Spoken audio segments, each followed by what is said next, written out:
Assalamualaikum warahmatullahi wabarakatuh. Perkenalkan saya Komas Sangkara Putra dengan NPM 24755-015 dari kelas 3A. Saya akan menjelaskan materi tentang akuntansi pariwisata, yaitu pengertian tentang apa itu perusahaan perorangan, perusahaan perseroan dan juga perusahaan persekutuan, dan juga ada perusahaan jasa, perusahaan dagang dan juga perusahaan manufaktur. Yang pertama saya akan menjelaskan tentang pengertian perusahaan perorangan. Perusahaan perorangan itu memiliki arti di mana usaha itu dimiliki dan juga dikelola oleh satu orang. Dengan ciri-ciri salah satunya itu modalnya itu dari pemilik itu sendiri, dan untung ruginya itu untuk ke diri dia di sendiri juga.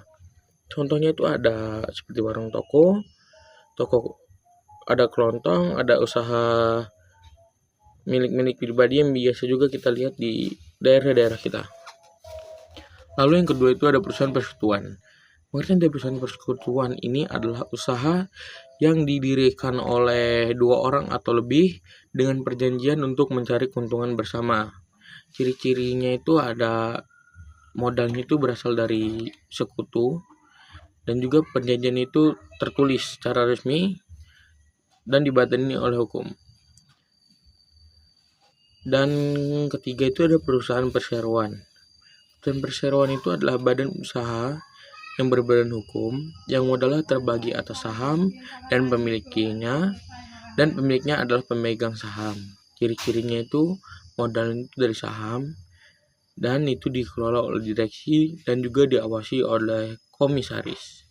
Dan ada jenis-jenisnya itu adalah PT atau perseroan terbatas, itu umum dan juga milik swasta, dan juga ada persero, itu dimiliki oleh negara, sebagian atau seluruhnya bisa dimiliki oleh negara.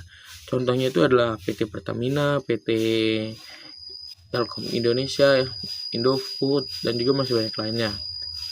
Lalu yang keempat itu ada jenis perusahaan jasa. Jenis perusahaan jasa itu ada perusahaan yang menjual atau menawarkan layanan dan bukan barang yang nyata atau barang yang wujud.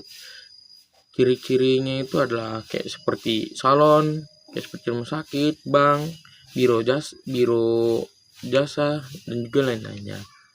Lalu yang kelima ada perusahaan dagang. Perusahaan dagang itu adalah perusahaan yang membeli barang jadi dari pemasok kemudian menjualnya kembali tanpa mengubah bentuk barang.